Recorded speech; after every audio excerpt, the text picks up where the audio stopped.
All right. A Los Angeles law enforcement consultant is calling foul on LeBron James's now deleted tweet that targeted an Ohio police officer involved in a deadly shooting. In an open letter to LeBron James, Deon Joseph invites him to sit down and have a conversation with him on the matter, writing, quote, "The tweet itself was the embodiment of hatred rooted in a lack of understanding of the danger of the situation. The offer is on the table, LeBron. No cameras, no fanfare, just two men who care talking. This division and hatred must stop." LeBron has yet to respond, but the ball is now in his court. And Deon Joseph, who wrote that open letter to LeBron James, joins us live right now. Deon, good morning to you. Good morning. How are you? I'm great. Thank you very much. Why'd you write this? Well, I wrote it for several reasons, but one of the reasons is I felt really horrible for that officer who had in Ohio who had to make a really tough decision, especially with a young lady who was so young. And I said to myself, that actually could have been me. 4 times in my career, I was almost in a deadly shooting, like literally this close. And I remember one time it was a young man who was about 19 years old. I'm off duty, and I'm seeing people run away from this guy screaming that he had a gun. And I was this close to shooting that man. And I thought, if I would have shot that young man, everything that I've done in my career to try to help the homeless, to try to put them in housing, to try to create an environment conducive to change, to bring awareness, to help women in Skid Row, that would have been thrown out the window because someone like him who has so much power, so much prestige and influence, right, could easily turn 50 million human beings against this hardworking blue-collar guy who's going to end up being the most hated man in America. So that's one of the reasons why I really wanted to step up and just start speaking up for the vast majority of decent officers just doing a tough job out there. Sure, and when you look at what we know so far regarding that incident in Columbus, Ohio, which prompted LeBron James to put up that tweet that got you going and inviting him to sit down with him, had you been that police officer in the same situation, what would you have done? I probably would have done the same thing. My goal is to save lives. Like I said, every morning I pray that I never, ever have to take a life. And once again, I feel so sorry for the family of that young lady. But unfortunately, the officer had to try to save a life in a split second. And people don't understand how fast these things happen. They really have to understand how fast they happen. You told one of the FoxNews.com people, you said, I was LeBron James before I became a police officer. What does that mean?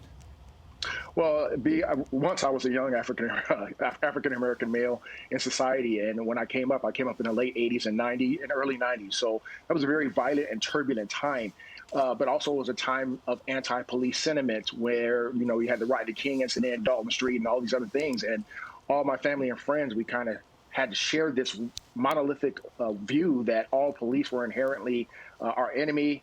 They were our natural enemy. I mean, I joined an activist group in high school that all we talked about was how bad the police were and this and that. And, you know, and also I was just bombarded at the time with Hollywood movies that depicted cops in a negative light. My favorite rap groups were NWA, Public Enemy, KRS-One. They were guiding me. It's almost like a steady indoctrination to the thought that all police were bad. And also I had a couple of negative encounters with police that didn't sit well and made me forget about the good contacts, because you never remember the good, you always remember the trauma. And my mind changed when I had no choice but to be a police officer. I did not want to be a cop. But once I stepped across that line, I discovered that the vast majority of police officers are just hardworking, decent human beings from all walks of life, and that 90% of what's said about police officers is just not true. We're not perfect. Yes, there's a negative exception, but there's an honorable rule tool that we need to talk about them as well to get balance. And Deon, that exactly is why you want LeBron James to reach out to you. You guys just sit down, no cameras, no nothing, just so that you can explain to him what goes on in your squad car and what the average police officer faces in a day. Because as you pointed out, there have been times in your career where you have to make a split-second decision that could impact the rest of your life. Absolutely. Absolutely. That's all I want, is to humanize each other, I'm tired of the vitriol. I'm tired of the demagoguery against police officers, and it's so broad, and it's also dangerous because as that's happening, we have political figures who are buying off on it.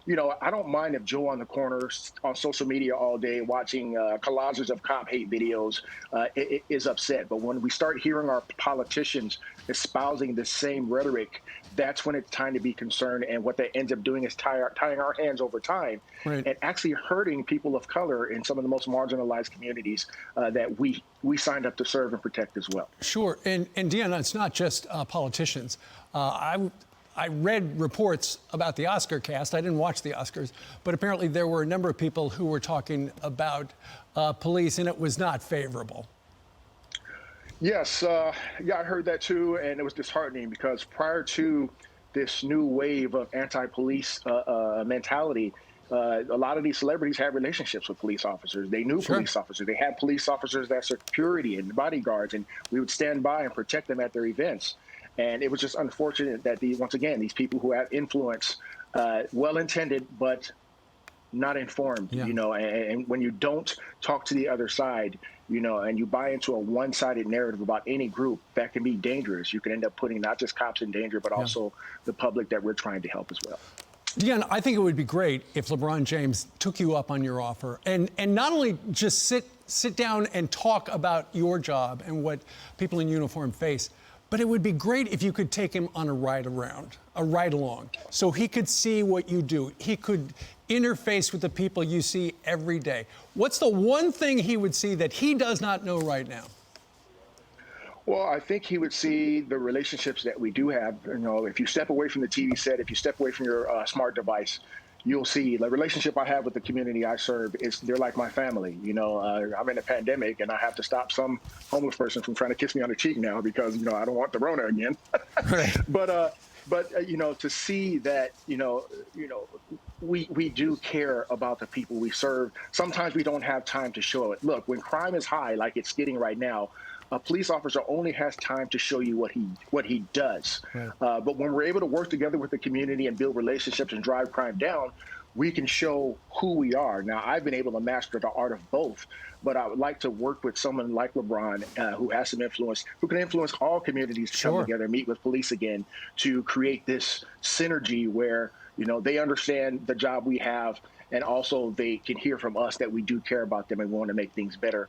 We may not always agree, but there's no hatred in our hearts towards any sect of the community. It's just some communities may be worse than others that would need our attention, but their skin is not their sin.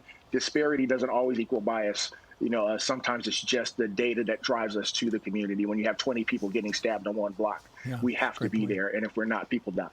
All right. Well, if he takes you up on your offer, he would be able to open his eyes to what you have seen. And I know you worked on Skid Row, I think for 23 years in Los Angeles. Sir. You've been there for decades.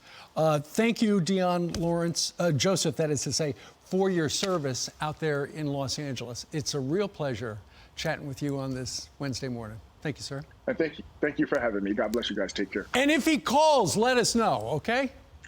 I definitely will. But if not, I love him anyway. All right. Good enough.